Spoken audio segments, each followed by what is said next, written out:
ভালো কাজ দিচ্ছে।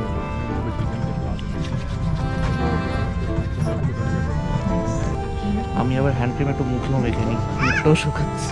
এই একই ফ্লাইট আমাদের বাড়ি আসার সময় ওয়াশিংটন ডিসি থেকে আবুধাবি পৌঁছয় 12 ঘন্টায়, কিন্তু সেই একই রুটে আবুধাবি থেকে ওয়াশিংটন নিয়ে যায় 15 ঘন্টায়। চলো 15 ঘন্টার ফ্লাইট, এটা 15 আওয়ার্স। আসার সময়তে কম টাইম লাগে আর যাওয়ার সময়তে বেশি সময় লাগে। আসলে দুটো টার্ম আছে যেটা আমরা এবার শিখলাম। একটা হয় হেডউইন্ড আর একটা হয় টেল উইন্ড। যদি টেল উইন্ড হয় তাহলে ফ্লাইটটা কম টাইম হয়, যেটা লাগে আমাদের 12 ঘন্টা। আর যদি হেডউইন্ড হয়, মানে হেডউইন্ড মানে against the wind, tail wind হলো টুয়ার্ডস দ্য উইন্ড।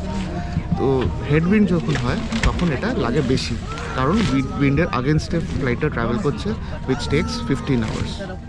এবার 15 ঘন্টা বসে থাকো আর খেয়ে দিয়ে সিনেমা দেখে বা ঘুমিয়ে সময় কাটাও।